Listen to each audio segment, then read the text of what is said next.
Thank you for pressing start on episode 30 of Underplayed, KZUM's indie video game podcast. Today we have 2 secret games, followed by a review of our featured game, Baba Is You.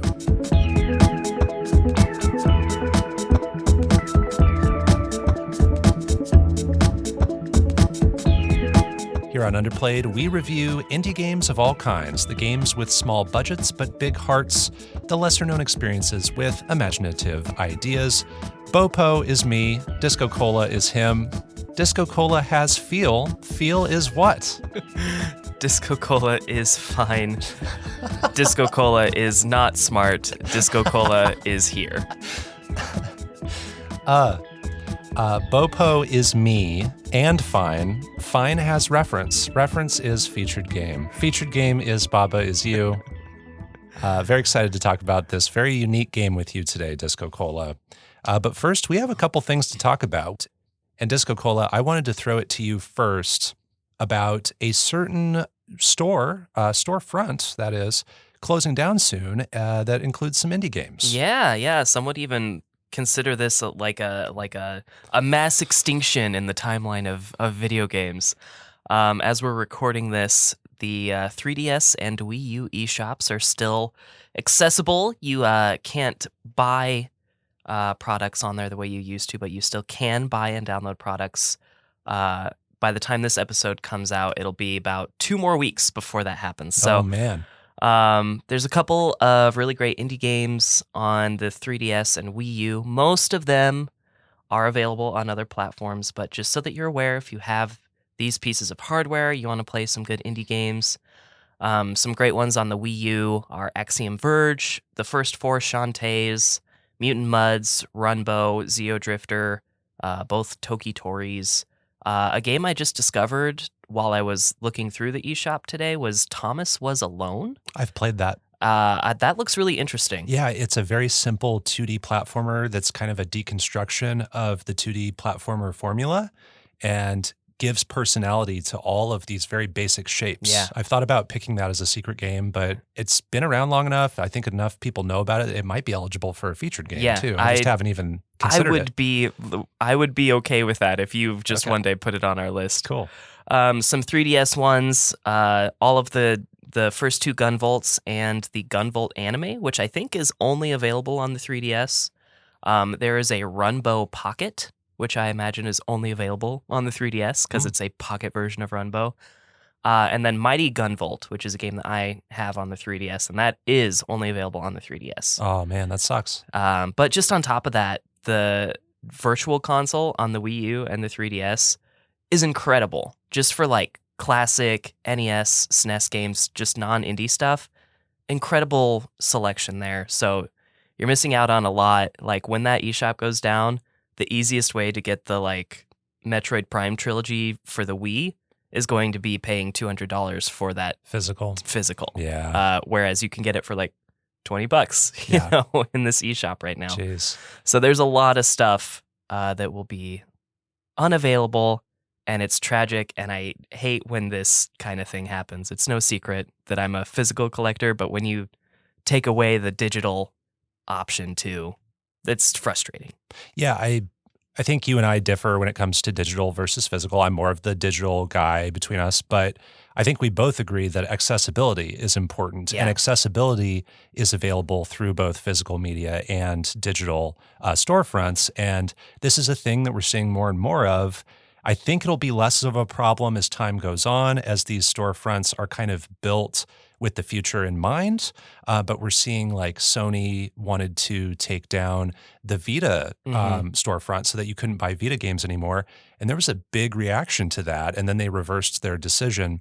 This decision by Nintendo was announced almost a year ago, or I think it was even before the PS Vita, PS3 thing. Yeah, and so they just a while kind back. of stuck to their guns on it. It was 2022, I think, like maybe earlier, but at least they gave a lot of forewarning. So thank you for the reminder on this. And yeah, it's going away soon. When this episode drops, there'll be a little bit of time left. And I think I need to get in there and just buy some games that are like 10 or 20 bucks that have been on my wish list for years, just so that I have access to them without having to pay a lot for the physical versions. But what gives me hope is Nintendo is preserving some older games, not everything that's going away on these storefronts. And they're also, making Game Boy games and Game Boy Advance games available on the online subscription Yeah, through yeah. Switch They too. they have a long way to go before it's even close to the quantity and quality of what's available already. Yeah, so hopefully they can go back at some point and address some of those missing games that will be harder to find. I wanted to talk about another storefront, Steam, and I participated in this event called the Steam Next Fest. I think it might be annual. They might do a few of them a year. I'm not actually sure about the frequency. I think at least once a year they do this festival called the Next Fest. Were you familiar with the Next Fest at all? Had you heard of it? Nope. When you mentioned it, it was the first time I heard of it. Yeah, so I had heard about this before, but I had never participated. And the Next Fest is an opportunity for developers to offer demos of their upcoming games. And it's a week-long event where they'll have live streams with developers so that they can talk about their games and stream their games. But then they make hundreds of demos available. And they're everything from very small, tiny indie games with very low budgets to like big kind of AAA games with larger teams and such. So what I did is I dipped into the Steam Next Fest. As we're sitting down talking, there's still like a day left in the Next Fest, but by the time this episode premieres, the Next Fest will be over, and a lot of these demos will actually be unavailable.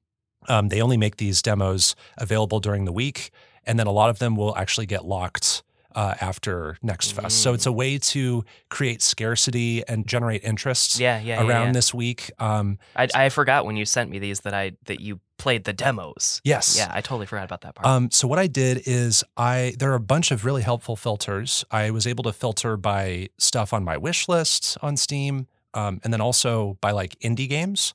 And so I found 20 games that looked really interesting, and I played all their demos. And I came away really liking about 12 of the 20 games. So I was really pleased with that percentage of games that I actually would be interested in exploring a little bit later when they actually come out. And I wanted to just quickly talk about my top 5 that I played.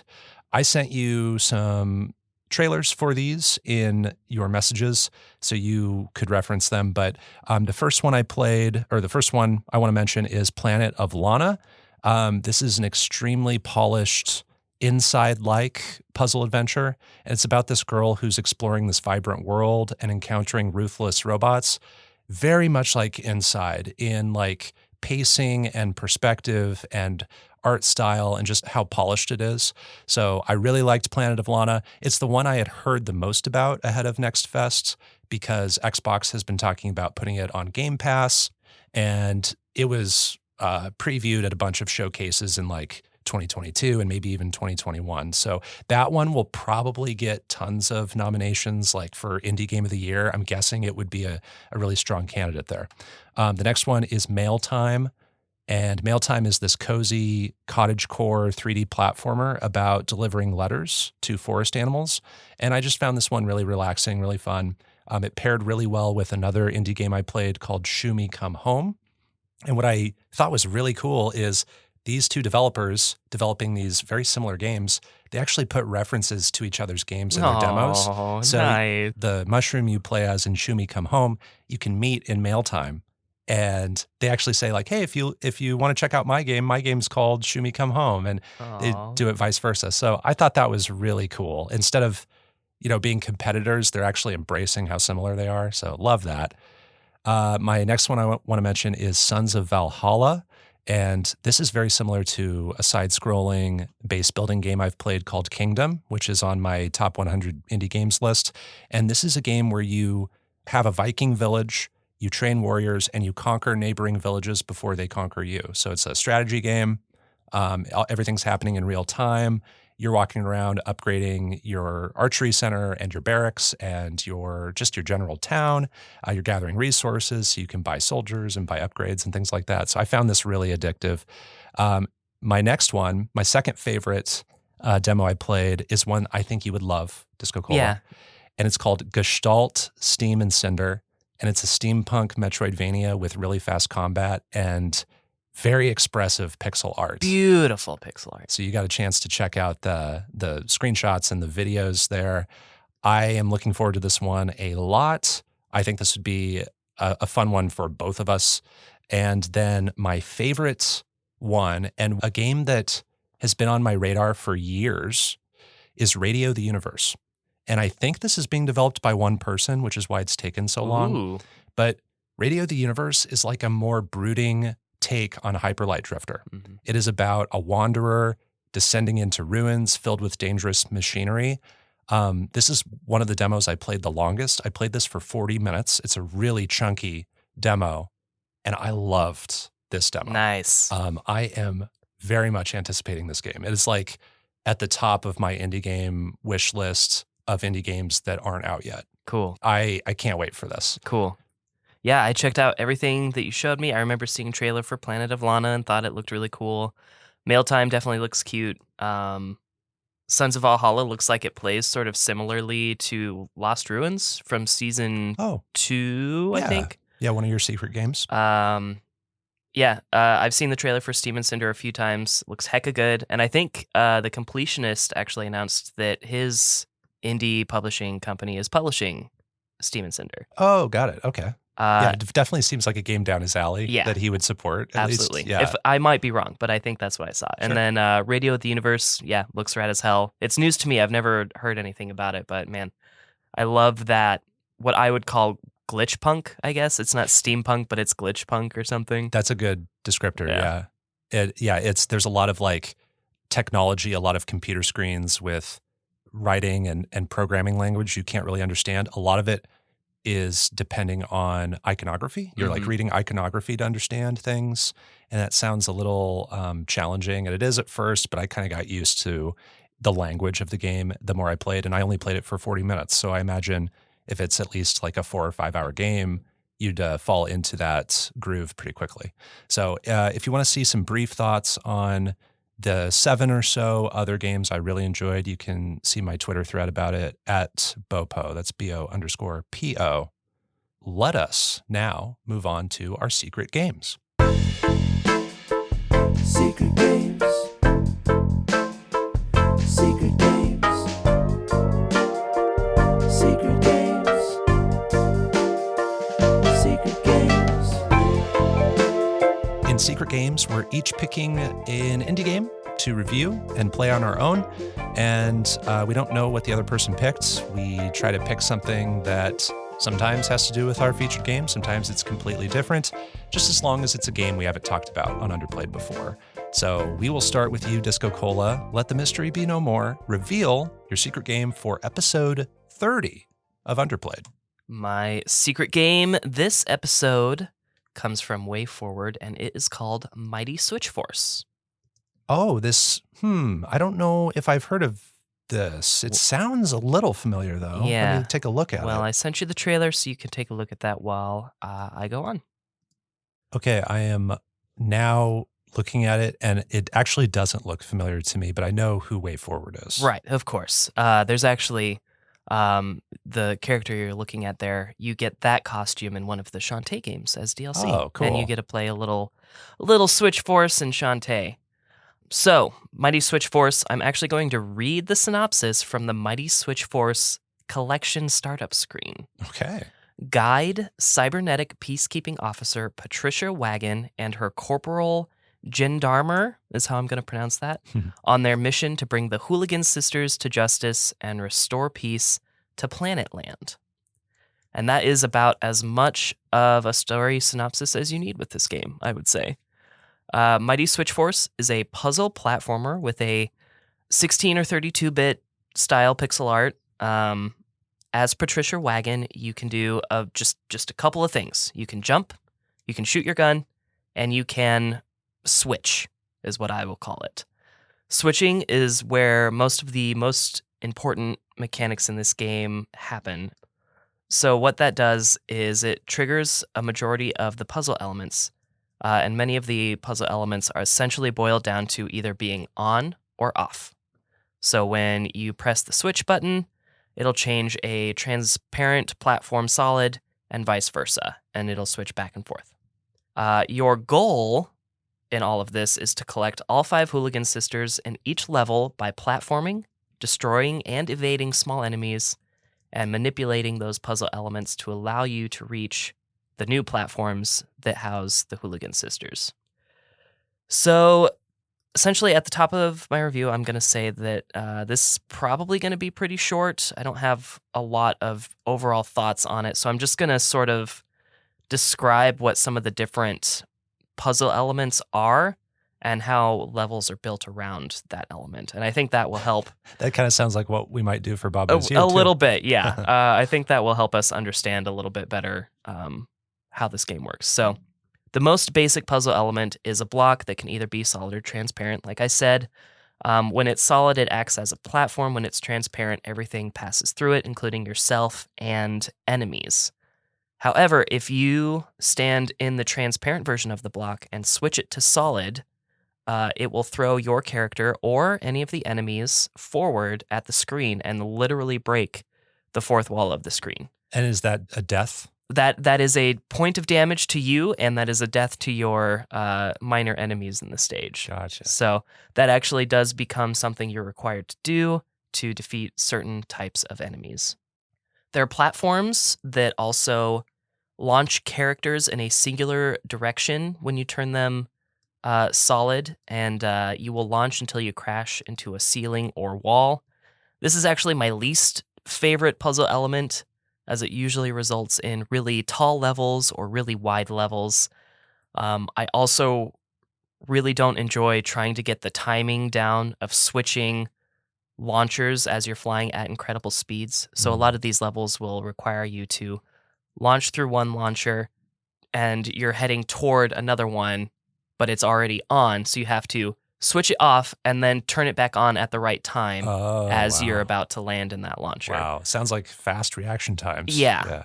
So it can be really frustrating, especially because these levels are always so tall and you can't actually see where that next launcher is until you get there. And usually you have failed to react quick enough and need to just start the loop all over again. So that's probably my least favorite puzzle element. Next, there are some blocks that are destructible by shooting them. These are mostly just a way to slow you down. You have to shoot them maybe a dozen times to break one.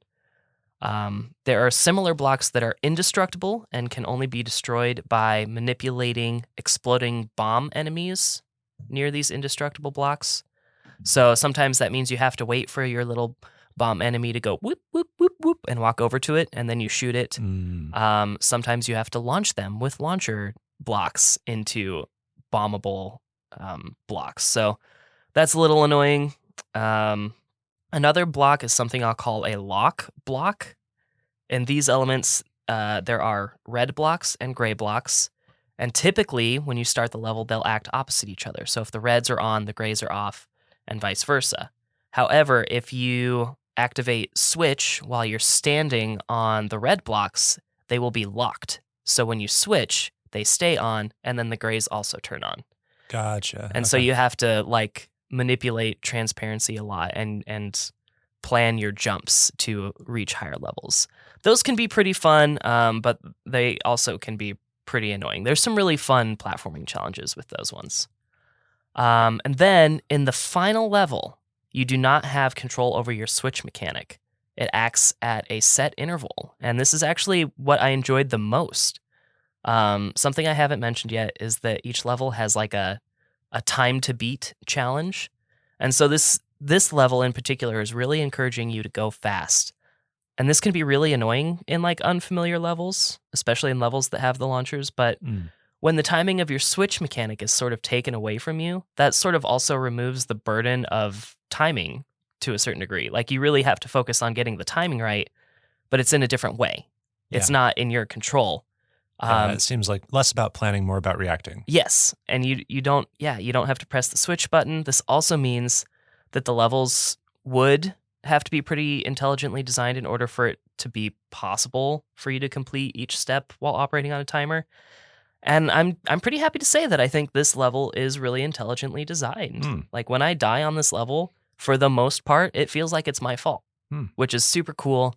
So I love when the switch mechanic is operating on a timer. So, like I said, you traverse all these different puzzle elements to reach each of the 5 hooligan sisters in each level, and then you have to travel to a 6th location to meet the corporal, whom will escort you out of the level. And so, what do I like about this game, Bopo? Well, to be honest, not much. Oh, I'm sorry. But don't mark this down as a failure quite yet, because what I dislike about the game is also not much. Okay, good. I thought you were going to say is also my fault. Yeah, I think the 16 levels, they really increase in difficulty and complexity in an appropriate way. And when they introduce new puzzle mechanics, you get the appropriate amount of time to learn how it works sort of in a vacuum or in a level that's built entirely around that. And then you get another level following that introduces maybe a new way to use this mechanic and pair it with old mechanics. Okay, I'm seeing even more synergy Yep, with Baba. Yep. And then you get another level that might use many different things you've learned before moving on to a new puzzle element. So I think it's got good flow. It's the whole game is constructed in an appropriate way. The sprite work and animations are actually great, as they always are from Way Forward. And as a bonus, even after I already sort of fell in love with the art, I saw that Joachim Sandberg was in the credits for animation, which, as a reminder to you and the listener, is the sole creator of Iconoclasts. Yes, that's right. And one of the things that actually stands out from that episode is that we talked about how the sprite animations exude all that personality. And that's still pretty true here. The last strength I really want to point out is the music. Jake Kaufman composes nearly all the music for Way Forward games, and he always does a great job.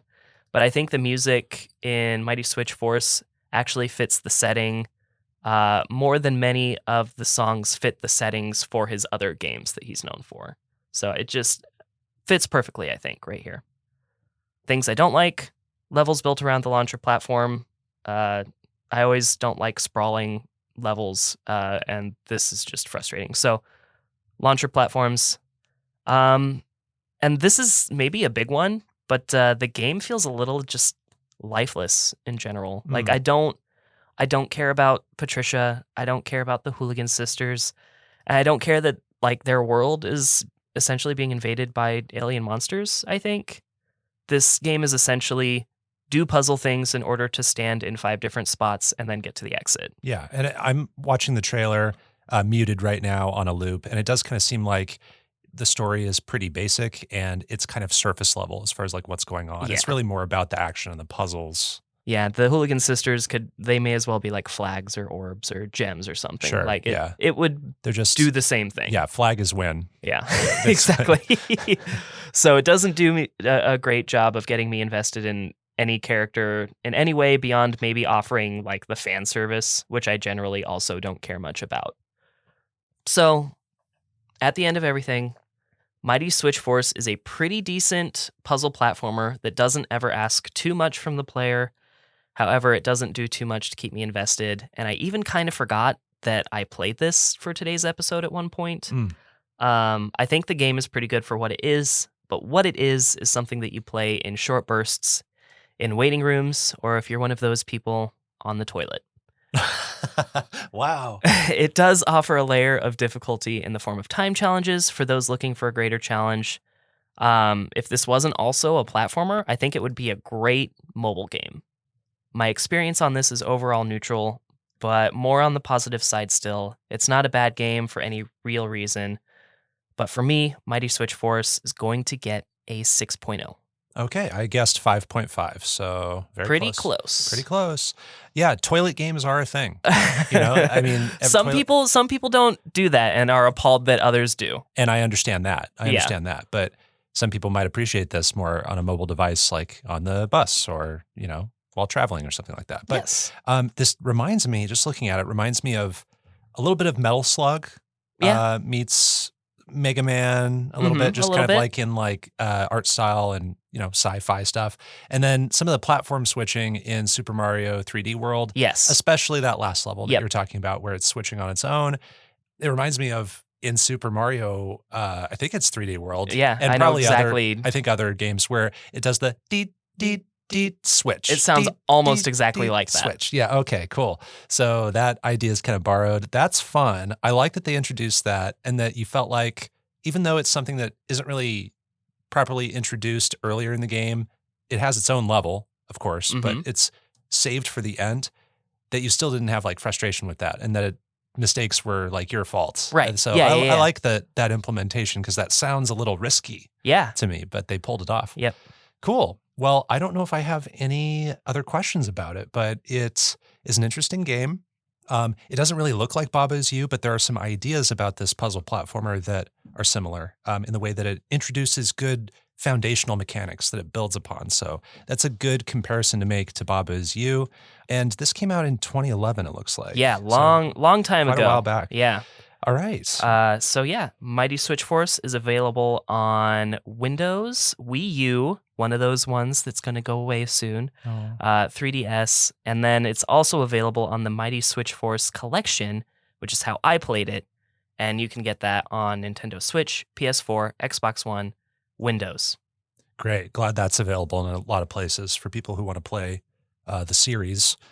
We'll move on to my secret game. My secret game is called Stick It to the Man. Oh, this is also, I believe. Okay, yeah, this is another one of those ones that I saw in the shop when I was researching. So Awesome. Wow. I'm going to check this out while you talk. So, yes, Stick It to the Man. I'm not surprised it is on the eShop that's closing soon because it's from 2013. So it's about 10 years old. It's a puzzle platformer developed by Zoink Games, published by Ripstone Limited. And I will read the game synopsis from the Steam storefront since it's on Steam. Quote, hard hat tester Ray has a bizarre accident and wakes up with a giant pink spaghetti arm sticking out of his brain. With his awesome new powers, he can read minds and change the world with stickers. But he's on the run for a crime he didn't commit. Can you help Ray out of this sticky situation? End quote. So this game is ridiculous. Yeah, it looks like it. It is a 2.5D side-scrolling platformer. You can walk kind of in the Z axis from time to time. So it's kind of like Little Big Planet, where if you remember Little Big Planet, you could have like 3 different planes. That sometimes happens in this game, but it's mostly side-scrolling. It has a cardboard, paper, and sticker style of graphics. And the game is about a lot of abstract ideas and reading people's minds. So it really feels like the story of Psychonauts meets the art style of Tearaway and Little Big Planet. I was going to say, it reminds me a lot of what Psychonauts looks like. Yes. Also, some of the construction materials of like Paper Mario and Bug Fables, that kind of look is going on in here. And the game starts off with Ray kind of just doing his job. And there's this airship carrying a mysterious object that gets hit by lightning, and it drops this object down. And the object strikes Ray, and Ray goes into a temporary coma, and he enters this dream world where he has a giant pink arm coming out of his head, and he finds out he can use that to grab objects and stick them elsewhere as if they're stickers. And he can also find these push pins in the world and attach to those like a grapple point with this pink arm as well. And pretty soon he wakes up and discovers he still has the arm in his head, even after being released from the hospital. And he finds out that the arm gives him one more powerful ability while he's awake, and that's to read minds. And every living creature in Stick It to the Man has a mind that can be read, which often give clues to items they might want, or maybe a relationship they want to have. And Ray is kind of in shock about all these developments. To make matters worse, there's this team of agents led by a shadowy figure called the Man, and they are now chasing Ray because of these new powers and this object that struck his head. So Ray has to use his pink arm to find out what's happened to him, escape the Man's pursuit, and solve people's problems along the way. The gameplay is broken up into 2 primary kinds. There's the puzzle solving, where you're going around figuring out what people want by reading their minds, finding stickers, using stickers in the environment to progress, and then also evading the Man's agents. There are sections of the game where they're walking around and you need to, you can't really fight them at all. You have to go around them. You have to distract them. Sometimes you use stickers to guide them away from your path so that you can move through that place kind of stealthily. There are 10 chapters that are each set in a different location, and they're often tasking Ray with exploring around and interpreting, what all these objects are meant to be used for, these stickers. So sometimes you clear a path forward by doing these favors for people, and you'll progress sort of in this inadvertent way. There's an example of you run into a Yeti who is bald. Everyday Yeti, yeah. There's lots of, crazy fictional creatures in this, but you run into a Yeti who's bald and they want either a toupee or a hat or something. And you find a conductor leading an orchestra rehearsal, and you steal the conductor's wig and you give it to the Yeti. And this allows the Yeti to regain his confidence, to find his true love. And then he breaks out of the cell he's being held in, and he knocks down a door that was locked. And then that's how you progress. There's another level where you have to charge a battery. You don't really know why you need the battery at first, but there's this man being electrocuted. Oh. He's being tortured. So you have to bring him the battery sticker, and then when they shock him, that charges up the battery.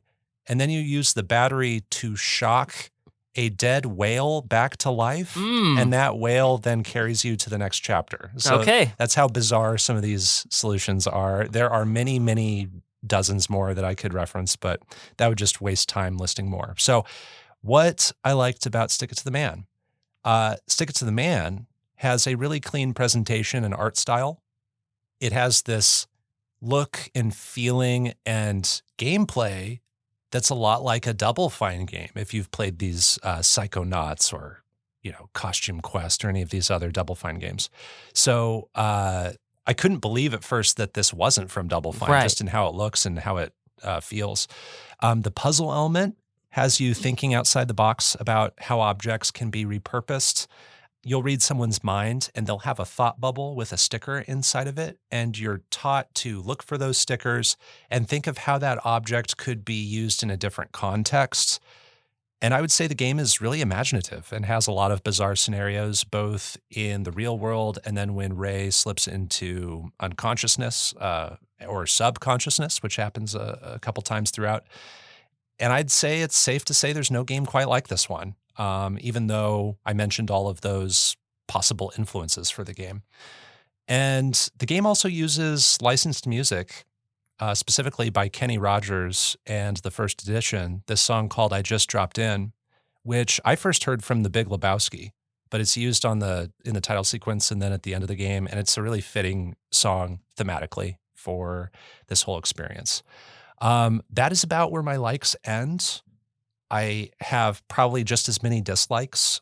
So in Stick It to the Man, I think the originality of the game exists solely in the imagery and the harebrained puzzles, not so much in the plot. I just think the game is a lot of nonsense, adding up to a story that doesn't really take itself seriously, so I'm not invested in this story.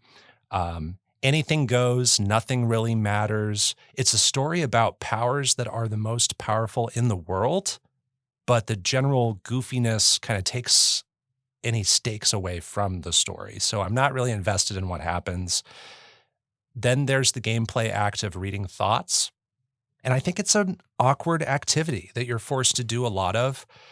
I couldn't understand any thoughts on the platform I played this on until I enabled subtitles, which weren't on by default. No. So when I stretched my pink hand on someone's mind to read their thoughts, the camera zooms in on them as a close-up, and the music in the background kind of ramped up a little bit, but I'm not hearing their inner voice, and I'm not seeing anything on screen. And I thought, something feels off with this. Like, I feel like something should be happening. And so I went into the settings, and I had to turn on subtitles. And then when I read those minds again, then all the text showed up at the bottom of the screen, and then I read what their thoughts were. It felt like there should be voiceover going on there, and I wonder if in other versions of the game that happens, and it just didn't happen for me. And it was just a glitch, but it happened throughout where I couldn't hear their thoughts. Oh, that's so bizarre. They were like voiceover for the thoughts in the trailer that you shared with me. You're right, which is really bizarre, which makes me think that the version I played, which was the PS4 version, is broken in that way, or it's just somehow not turned on, and I couldn't figure out how to turn it on. So that broke the flow for me, as just having to read the subtitles every time I read minds, and you read minds a ton in this game. Right, of course. So also, selecting someone's mind to read is kind of rough when multiple people are standing close to each other. That pink hand is hard to direct sometimes, and I would often pick the wrong mind. Yeah. It's just kind of really loose with where it goes. I mean, they call it, what, a spaghetti arm? Yes. Yeah, so it feels like spaghetti. And I would imagine. There are sections where there are 3 or 4 characters standing right next to each other, and there's a trophy for reading every mind in the game. Oh, no. So, shoot. if you're trying to check all of them off, you have to make sure you get in there and find the right brain to pick. There is spoken dialogue when you're not reading minds that came through for me, but sometimes it would get interrupted when I triggered a cutscene. So I would be walking left to right. I'd hear 2 people having a conversation, but then I walked far enough that a cutscene triggered and it totally disrupted that conversation. And then a new conversation is happening in this cutscene. So I thought that was a little rough. Puzzles, even though they increase in difficulty, like logically, at their hardest, they can kind of be brute forced easily because you only have so many stickers and only so many places to place the stickers. So if I ever got stuck, I just tried to go around finding all the stickers I could and then slapping them wherever they might go. And if one was incompatible, it tells you. It goes, I don't think this is used here. So it's just kind of trial and error until the right one is stuck in the proper place. It's not like you can place a sticker and hope that you have the right solution. The game tells you you have the wrong solution. Okay. So it's more about just cycling through all of your stickers until you find the one that fits this spot that a sticker clearly goes. And then encounters with the man's agents are pretty easy, and they don't really evolve much for most of the game. But then the last few chapters, they jump up in difficulty dramatically. And I had to like redo these sections a ton. It just seemed like an unfair jump in difficulty. So overall, though Stick It to the Man is about a sticky pink hand, its shallow story and gameplay don't grab me. That's a pun intended.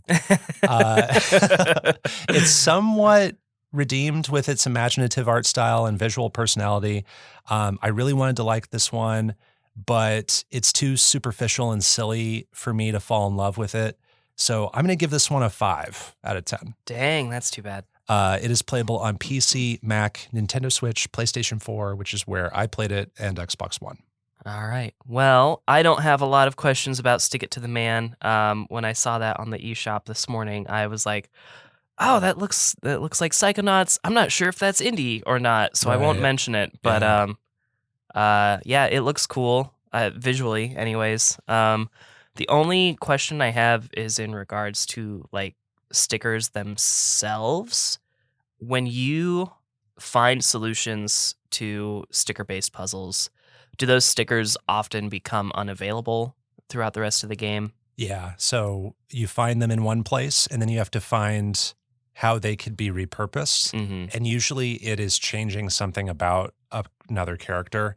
Like there are multiple puzzle solutions where you need to find a mouth or lips, and you need to put that mouth or lips on another person to change how they speak or what they say. And then that just becomes who they are. I don't think you pick up stickers again and then reuse them again a lot. I think it's just finding one home for all the stickers. Cool. And then when you encounter something that is meant to be a sticker, is it very obvious that it's a sticker that you need to collect and take with you? It is. It has a certain appearance that nothing else has.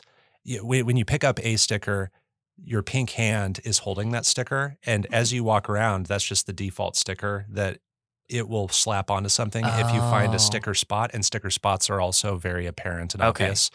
But you can hold multiple stickers, and you can use, if you're using a controller, for instance, I think you can use the D-pad to switch between all of your active stickers, and then the pink hand will hold a different sticker from your inventory. Okay. So that's how you select what you want to slap onto a sticker spot.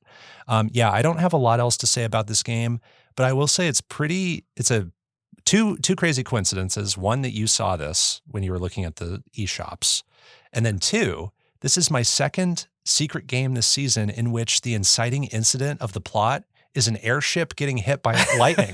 That's true. The other being Carto. Carto. Very different games. They are both puzzle games, but very different ideas and like emotions going on in these two games. But Also, what are the odds? Yeah, right. Another coincidence is that both of our secret games are eShop games. Yes. 3DS, Love Wii U eShop games, and one of the rare examples where your game could be considered synergizing with the featured game and the Yes. puzzle elements. Yes. I didn't actually expect it to be as puzzly. I thought it was just a straight side-scrolling platformer. It was a little more puzzly than I expected. So that was actually kind of a pleasant surprise that there was a little bit more to talk about there. But yeah, I don't have synergy as often. And I managed to have synergy with both your secret game and our featured game, Baba Is You. So that's kind of crazy. Yeah. So those are our secret games, Mighty Switch Force and Stick It to the Man. Let's move on to our review of Baba Is You. It is our featured game.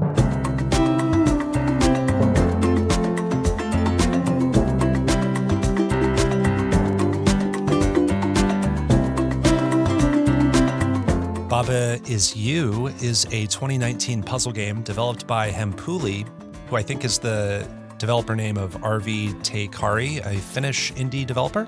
It was also published by Hempuli. The game synopsis from the Steam storefront reads, quote, Baba Is You is a puzzle game where the rules you have to follow are present as blocks you can interact with. By manipulating them, you can change how the game works, repurpose things you find in the levels, and cause surprising interactions. End quote. This is going to be a challenging game to paint the picture of. Yeah. But I feel like you and I can do it. And kind of like what you did with Mighty Switch Force, I think a lot of this review will just be describing what is going on in the game and what's possible in the game. My personal thoughts are pretty brief. Mine too. Okay, so we'll do our best to set it up. Baba Is You has this hand-drawn look, very simplistic, minimalist look. It kind of looks like Crayons, yeah. Is that what you thought too? It's kind of like a young kid's color page. Yeah. Like not like a 2-year-old, like my 2-year-old, but like Right. but like 9. Sure. Yeah. Yeah. So that kind of adds this youthful kind of curiosity It's so cute. to it. Yeah, it's very cute. In many levels, you control a white four-legged creature named Baba, who moves up, down, left, and right on a grid. Now, I said many levels, not every level. That's We'll right. get to that in a second, because each level is dictated by these rules for what all the objects on screen are allowed to do. And each rule is written on screen with words, like the Steam storefront description read. So the most commonly seen rule is probably Baba Is You. Each of those 3 words is a block that can be moved, as is every other rule. So Baba is a subject, is a connecting word, and then you is kind of a property. And unlike most games where you control the same character all throughout and you just know that you'll be the protagonist the whole time, the concept of you, the player, is a role that's assigned with a state of being verb and an object. So Baba is you, but rock could also be you. Yes. So one constant is that you, the player, always need to be represented somewhere on screen as a rule. If the word you is no longer assigned in a valid way that has you controlling something, the level just stops dead and you have to undo your moves to figure out another solution. So thankfully there is an undo button. You can easily step back and undo many actions. It kind of records all of your moves up to the point you're at, and you can hold down that undo button and go way back if you majorly screw up a level. So you could also reset levels really quickly. And in order to pass a level, you have to interact with something that has the win rule. So win is a rule. The first example of this, I think, is flag is win. Yeah, flag right? is usually win. And, flag's a fitting icon for win. You'll see this yellow flag. You have to touch it while it says flag is win, and you pass the level. But again, other objects can be win, right? So rock can be win. A door can be win. Baba can be win. Baba can be win. And then this level just kind of stops. If you create that sentence, the level just stops and you win. So there are objects like rocks and walls and keys and doors, water and lava, and many, many, many more. There are tons of words and objects in this game. And Just like Baba and you, all these objects can be assigned rules through the words on screen. So you'll see a rock in one of the first levels, and you want to push it to get it out of the way so that you can get to the flag, which is win. And in order to push it, you have to see the words rock is push. And in order for a key to open a door, the door has to have the property shut and the key has to have the property open. So it gets that specific. Nothing is inferred other than what button does undo and what 4 buttons move up, down, left, and right. Everything else is open to change level to level. There are also more state of being words. So is the most basic one, but you also run into words like and has and not and make and on. And you can form even more complex sentences like rock has key and rock is weak. That's kind of a lot of things going on in one sentence. All of these fundamentals create the basis for 200 levels in Baba Is You. There are 10 or so different areas on a map level selection screen. And there are also secrets in this game, some of which are really meta and bend the rules of the game beyond what's in the levels themselves. I guess the only other thing I would add is that every level pretty much takes place on one screen. You're not like scrolling the screen to a new area and flipping back and forth. What you see on screen is the level, and everything you need to solve the level is on screen in front of you. So it's a hard game to describe unless you see gameplay footage. Do you think there's anything else we need to mention? I don't think so, man. Okay. I guess I would say that you sort of start the game on like a Mario 3 style world map. And then there are worlds within the world map. And those are sort of, each one is sort of themed.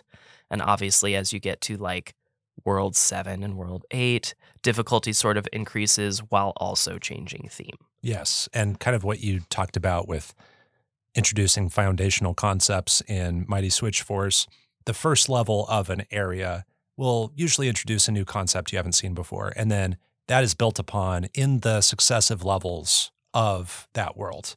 And then when you get to the next world, there might be another rule or idea that it plays with. And it just kind of remixes all these ideas within that group of levels in that area. So I want to preface our thoughts on Baba Is You with talking about our playtime and what we were able to accomplish with our limited time before this review. So I'm just curious, how much of Baba Is You were you able to just see? How much did you see of this game? I did look up there are 2 endings to Baba Is You. I did look up the second ending because I did not accomplish it on my own. But I actually have down here in my notes where I am essentially, and I have 81 seeds and 6 flowers before I got the first ending and essentially stopped. So not bad. Some of that does include like looking up some solutions because I did hit a brick wall at one point before I could move on. But and when you say first ending, is that where you see credits? Yes. Okay. Yep. There is another additional ending that essentially comes from like completing more and more levels. Maybe all of the levels. I don't actually know what unlocks that level, but so I saw a lot. I dipped my toe into every single different world. Awesome.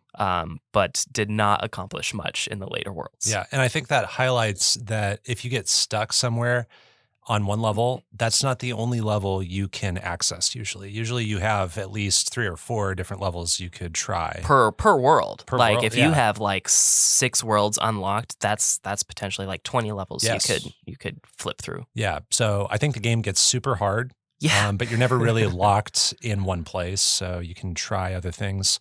What happened with me here is I severely underestimated the time it would take to finish Baba Is You. I looked up the how long to beat, and it was a pretty low time, but I think that's just for the first ending. And like you, I wanted to touch all the areas, and in order to do that, it required much more time than the minimum time to quote unquote finish the game.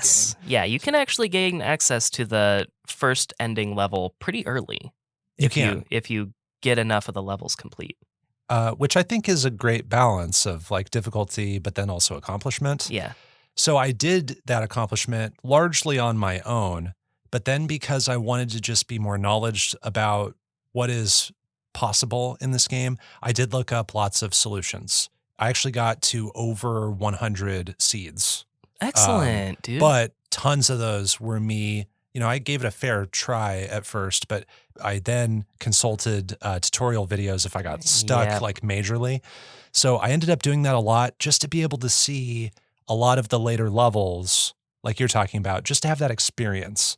So I am proud of what I was able to accomplish, but so much of it would have taken me 50 to 100 hours of playtime that I just didn't have the time for before this recording. So wanted to note that up top. Lots of people will not play this game that way. Lots of people will sit on the same group of, 10 to 20 levels, maybe going back and forth or grinding on just a few levels until they figure it out.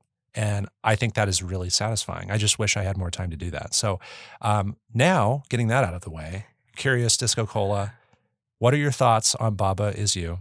Yeah. More than any other episode, probably, my thoughts are a little bit more bullet pointed than usual. Sure.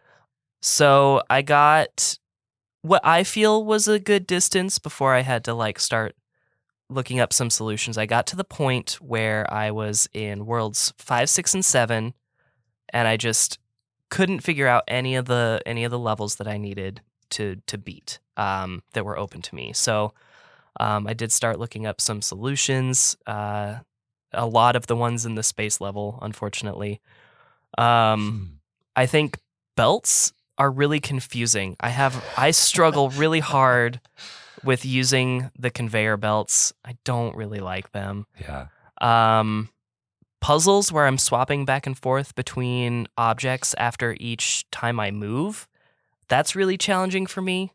And really anything that shifts after each singular movement sort of boggles my mind a little bit. So trying to line up Kiki's movement direction with my movement direction and another object that might kill me. Those levels are very challenging for me. Yeah, because these levels are on a grid where it might be, 30 spaces wide by 30 spaces tall or something like that.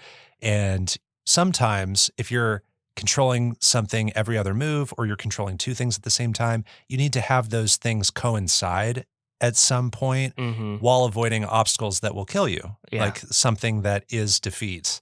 And that can be hard to just do the math on. It can be trial and error. It's mostly trial and error for me.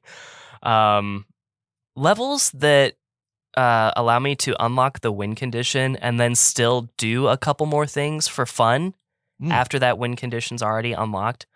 I love those. Those are my favorite. So an example, I activated the win condition, but I was still able to turn most of the objects in the level into Baba at the end. Yeah. So I just had 49 Babas on the screen and we were just all moving toward the flag. I love that. Yeah. That's my favorite kind of level where I get to just sort of play around and there's not just such a treacherous and fragile solution. Yes. The goofier things can get, the more fun it can be sometimes. Absolutely. I think the first ending is cute. I think I am not smart enough for this game. I have down here that I managed to unlock that second blockade before I got stuck again, so I was pretty proud of that. And when I say the blockade, there's a Mario Brothers 3 lock on that main level selection screen. So you have to have so many flowers. Exactly. Yeah. So I was pretty proud of that. I have down here that the level Lovely House was particularly disappointing. I don't remember why at this point, but so many times when I was doing that, I felt like I was onto something. I think I probably put over 30 or 40 tries in it, and I was just I'm onto something. I know it, and I just couldn't figure it out. I appreciate that the game doesn't ask for too many of the overall levels to be completed before reaching the first ending. Like we said, I think that's a great way to keep all levels of intellect interested in the game. And I think that's a great accessibility feature. I love that each character is cute. So Baba and Kiki. Each character is cute, especially Baba. I love Baba. Cute little sheepy little looking guy. And he's kind of nondescript. He's nondescript. You're he's right. just like a four-legged white thing. Yes. And I like that. I have always opted to consider him a sheep, but Yeah. I think it that's is not clear. I think that was my intuition too, but it's never made clear. Yeah.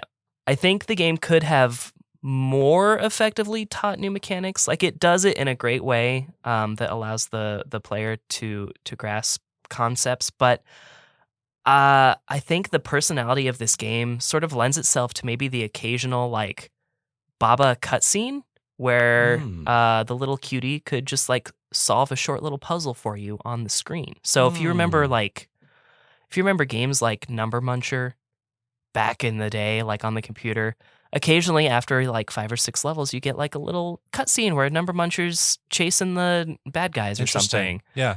A little something like that. And they almost do that, I think, in the first level. Yeah. When they introduce what movement is, like what's inferred with movement keys, like this is how you move.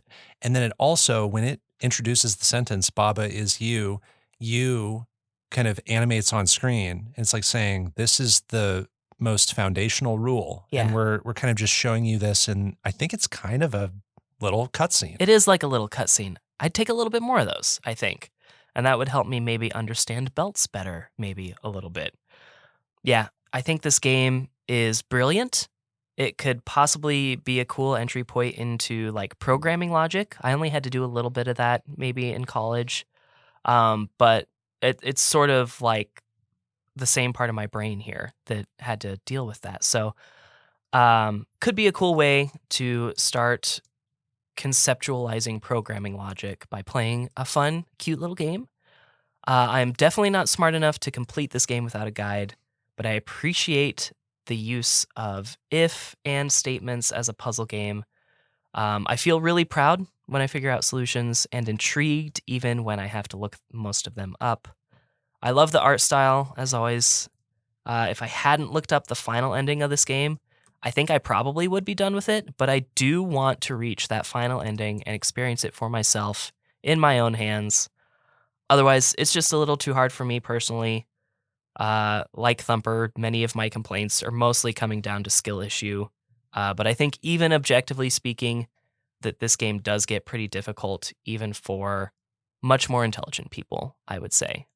So because of all of that and scaling for skill issue, I want to give this game a 7.5.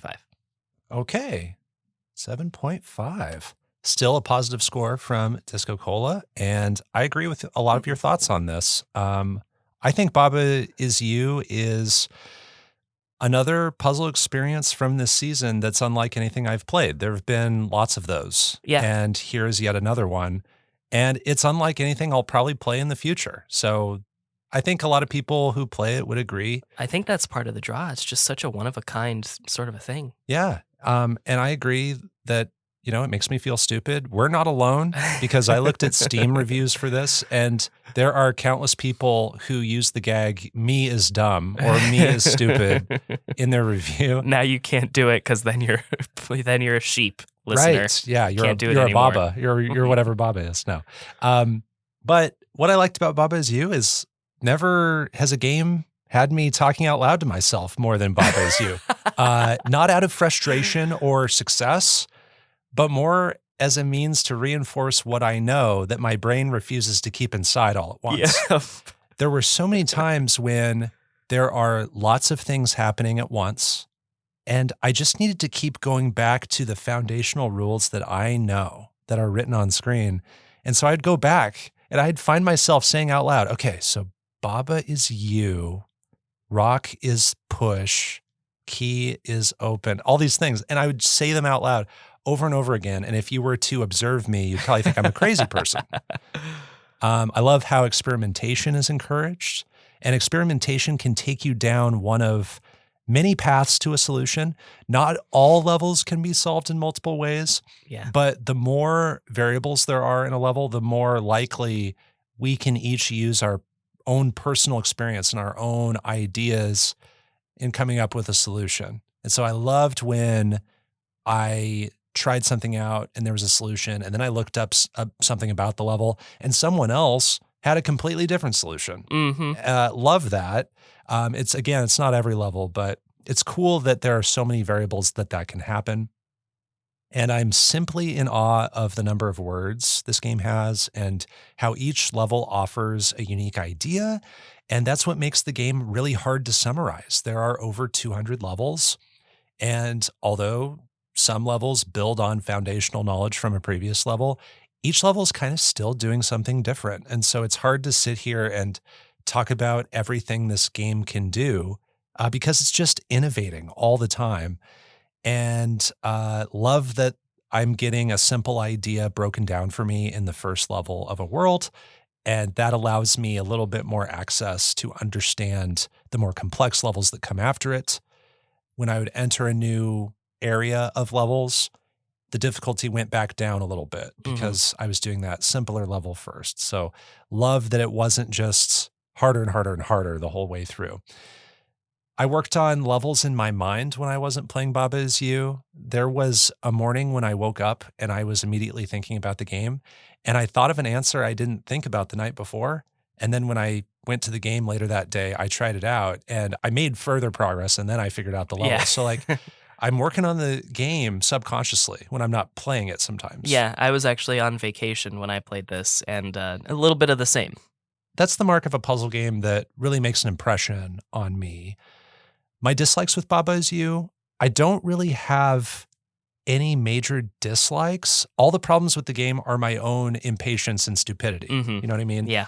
So it's a highly specific kind of game that's either going to be your thing or it isn't.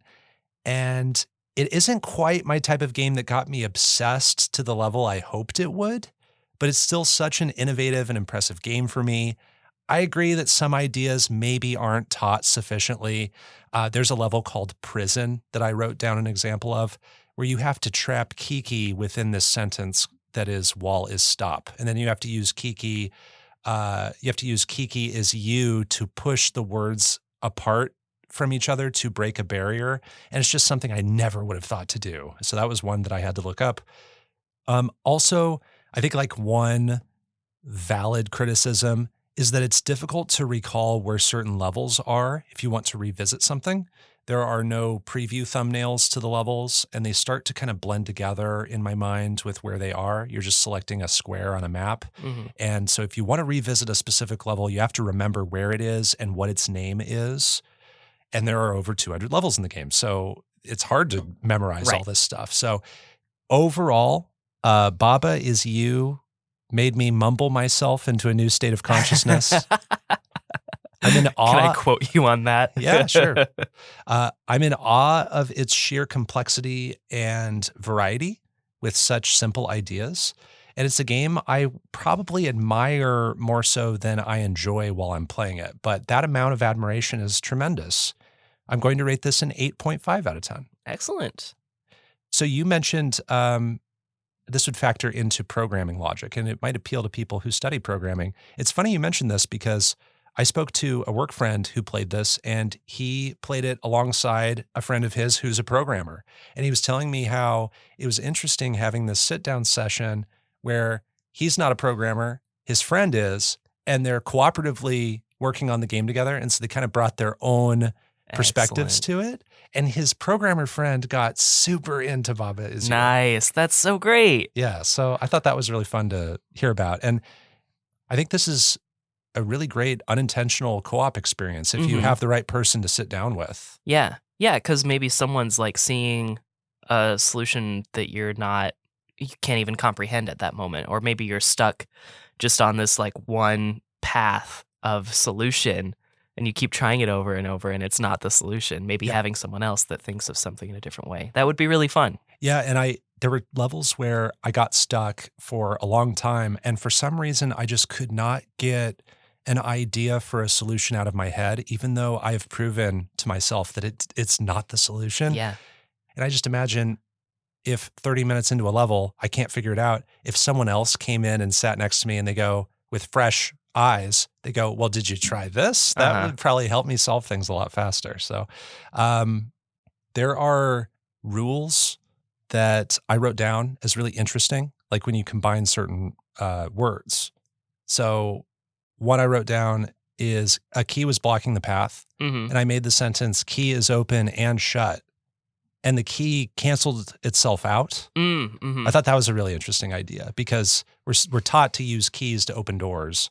And here, the key is the door and the key that opens the door. So did you have any examples of like really interesting ideas that maybe only showed up once? I mean, I did a couple of canceling out occasionally. Like that's pretty cool in concept. Nothing that I can think of off the top of my head. Just when I was talking about in my thoughts, just when I can do extra things for fun, like turning most of the level into rocks or baba. I enjoy doing that. I felt proud of when I could shuffle which character was you without breaking the level, without shutting it off. Yeah. That being said, I hate the actual act of doing it because it is very tedious. Yes, it's hard to do that because, as soon as you break that sentence of Baba is you, the level stops. And it usually requires you to take one character and loop all the way around the sentence to move one word one time, and then you're controlling a different character and you have to loop all the way around. Yeah, you have to sometimes arrange it in a way where the move you make to change that sentence immediately makes a new sentence. Yeah. And do you even have space for that? Lots of levels you can't do that at all.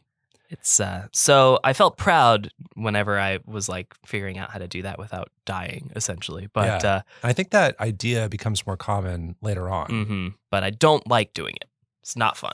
One really funny idea that made me laugh out loud was, there's a connecting word they introduced fairly early on called has. Mm-hmm. So if you have rock has key, if the rock gets destroyed, inside the rock is a key, and it will just generate a key. Those are cool. I encountered a level where I had to make a rule called box has box has box. And what that did is it made this endless supply of boxes. Yeah. Every time I broke a box, it made a box, and then that made a box. So just adding one more has box on the end of box has box creates this infinite loop. Love that.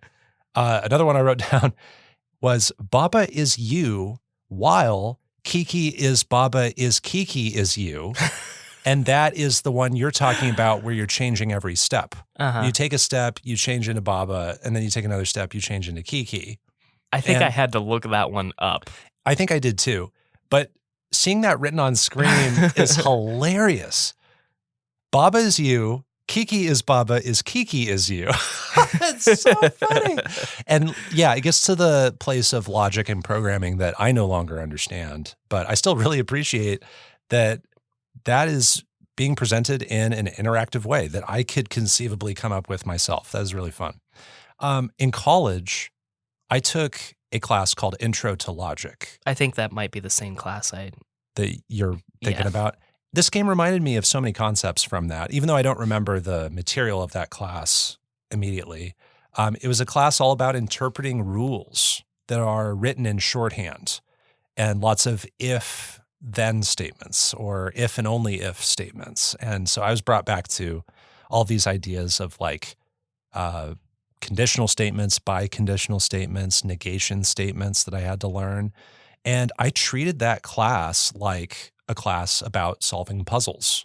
That was the easiest way for me to kind of wrap my mind around things. And if you're interested in logic, this is a logic game. It's also a programming game. So one other really fun little thing that I think must be fun for speedrunners is I noticed you can hit an X direction and a Y direction at virtually the same time. And whoever you're controlling will move to kind of a diagonal spot instantly. You don't have to make an X movement, wait for it to be done, and then a Y movement. They can kind of happen simultaneously. So I was able to move really quickly in this game. Interesting. In a way that I didn't expect, I guess. Did you have any fun mechanics like that you appreciated that the game went a little bit farther with? Well, I definitely didn't notice that. And to be honest, that scares me a little bit because I often accidentally push words that I don't want to push just because I'm moving too quickly. Yeah. I think float offers interesting ways to think about stuff. I don't always like dealing with it, but it's an interesting way to add a third dimension without adding a third dimension. Yeah, that one I couldn't wrap my mind around at Yeah, first. It was very hard. And you'll enter a level and everything is float. You're like, wait, what does that even mean? Everything's float. Yeah, so man, we could just keep going back and forth on like rules and what certain words do. I think there are over 100 words Mhm. between all of the conditions, all the connecting words, and then all the objects. Word itself is a word. Yeah, that's true. That's crazy. That one got a little bit confusing to deal with when I only encountered it once or twice because I didn't go much further beyond that. But yeah, that one's hard to deal with too. I don't have anything else really on the game. It's really a game that I appreciate. It's a game that made me feel dumb, Yeah, like you said, yes. but I'm in awe of it. Even though I don't enjoy it, I appreciate it Yeah, so much. I'm kind of in the same boat. I've been looking forward to it for a long time. I think this was one of my picks when we did the season 2 finale. I've wanted to play this for a while. Before we wrap, I wrote down a couple of rules or words that I think could be fun. Yeah. And maybe are in the game. I just didn't get far enough to see them. Sure. So even though I talked about like hating switching between two different objects after each step, maybe swap would be a fun word. Like Baba is swap with something flag. Sure. And so every other move, Every other you're move. moving one of the Gotcha. characters. Yeah. With that which might actually already be in the game. I don't know if with is in the game. Taking inspiration from Mighty Switch Force, launch could be a fun mechanic. So if you say rock is launch, maybe you do one movement and rock goes until it hits a wall in the direction that it's facing. Yeah. I guess like belts kind of do that. Belts kind of do that, but it's like it requires a move per square of It belt. does, yeah. And you're also reminding me of like a little bit of like teleport. Oh, yeah. It's a little bit like teleport, but teleport's not like restricted by direction. It's from point to point. Point to point. It could be any direction. Yeah.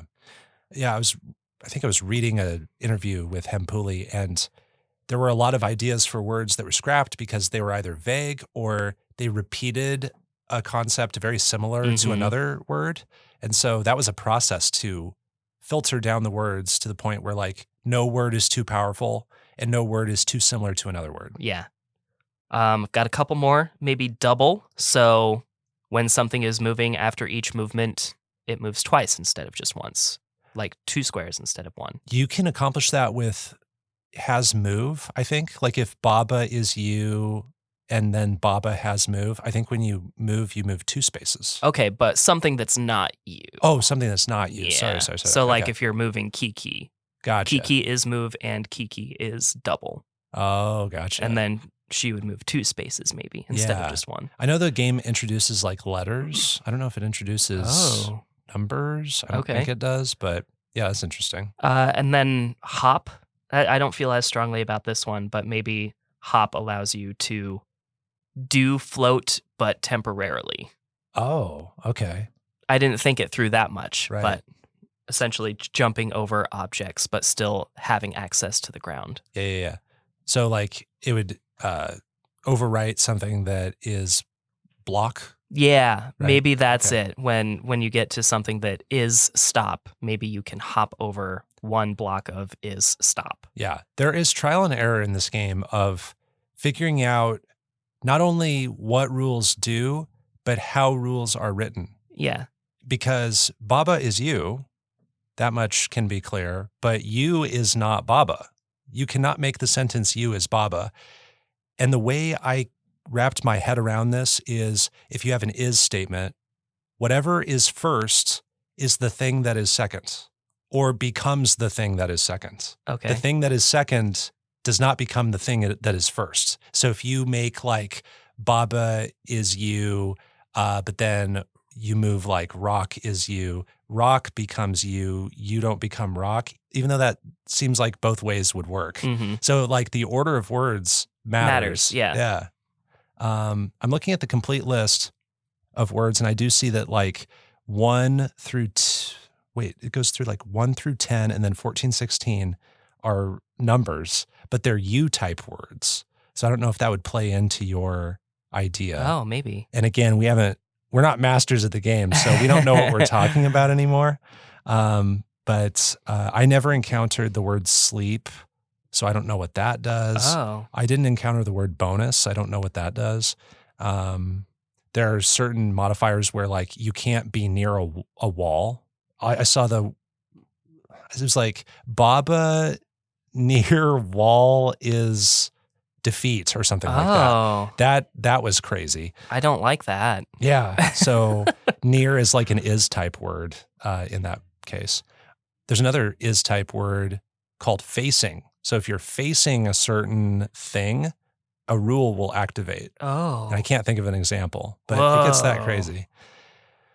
And I also like how all the nouns, like all the Baba type words, a lot of them essentially are just changing out the sprite and changing the word, but they're changing the artwork to fit the style of the area you're in. So Mhm. like the space type area has stuff like star and moon, Stars and moons and rocket. but they're Yeah. the same as like a rock. You Yeah. know, they don't have any inherent properties on their own that are different. So I like that they went the extra step and that the whole game isn't just rocks and leaves. Right. You know, it's other things too to fit the art style. But yeah, that's all I had. I would say if there's another one, they could call it Baba is 2. That'd be kind of fun.